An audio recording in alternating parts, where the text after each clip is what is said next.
L'homme est d'abord esprit, totalement créé. Mais regardez, à la fin, Dieu dit qu'il a tout créé, tout était bon. La terre et tout ce qu'elle contient était déjà créé. Mais vous allez voir qu'immédiatement après avoir dit ça, au début de Genèse 2, Dieu dit que, mais il n'y avait pas encore d'arbres sur la terre, parce qu'il n'y avait encore personne pour cultiver la terre. C'est là où les ignorants disent que la Bible se contredit. La Bible ne se contredit pas. Chaque contradiction apparente de la Bible te dit qu'il y a une révélation que tu n'as pas encore pour faire le chaînon manquant. Pourquoi la Bible dit en Genèse 1 que l'homme a été créé, la terre, tout ce qu'elle contient a été créé, et dans Genèse 2 maintenant dit que la terre n'avait pas encore d'arbres parce qu'il n'y avait personne pour le cultiver. Il y a là la révélation que l'homme véritable qui est un esprit. En fait, nous ne sommes pas un corps qui a un esprit. Nous sommes un esprit qui habite provisoirement pendant qu'il est sur la terre dans un corps. C'est comme un pilote qui va prendre un avion pour aller bombarder. On dit l'avion est en train de tuer les gens. L'avion ne tue pas des gens. Quand le pilote finira sa mission, il va déposer l'avion à l'aéroport et rentrer dans sa maison. Le corps humain, c'est comme un avion que Dieu te donne pour accomplir des choses. C'est ton véhicule de mission. Quand tu nais, comme Jésus avec Marie, comme chacun avec nos mamans, Dieu te tisse dans le corps de ta maman. Il donne la matière,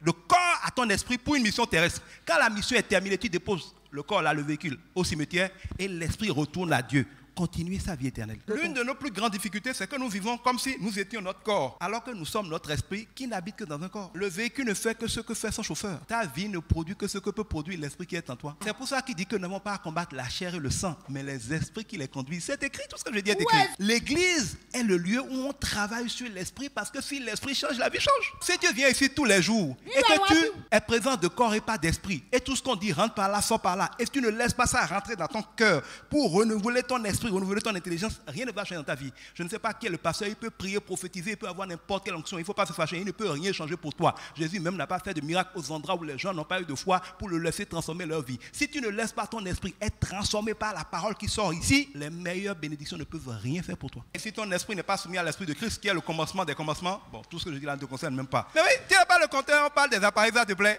Donc si tu n'as pas donné ta vie à Jésus, toi, avant la fin du programme, vois les responsables de l'église dans ta vie à Jésus. Sinon, tout ce que je dis là, c'est comme si je suis en train de donner climatiseur, écran plat, ordinateur, et tu es content alors que tu n'as pas compteur chez toi. Ça va faire quoi? L'église n'est pas un lieu où on doit être austère et puis on est triste, et puis c'est le spirituel et on joue les faux hypocrites. L'église, c'est l'école de la vie de gloire parce qu'on comprend les vérités spirituelles. Si les chrétiens vivaient la vie qu'on est censé vivre, on n'irait évangéliser personne. La Bible dit que le jour viendra où les gens vont accrocher. Un chrétien lui dit, si tu ne m'amènes pas à ton Dieu, je ne te lâche pas. On est sauvé pour vivre à la manière de Christ, pas pour se retrouver et prier pour Christ. Si tu es chrétien en tant que mari, en tant que femme, en tant que travailleur, en tant qu'entrepreneur, quoi que tu fasses, on doit dire, celui-là doit être un chrétien. Sa manière d'être honnête là, la manière dont il a de l'onction là, quand il touche les gens guérissent. Il a une telle joie, il a une telle paix.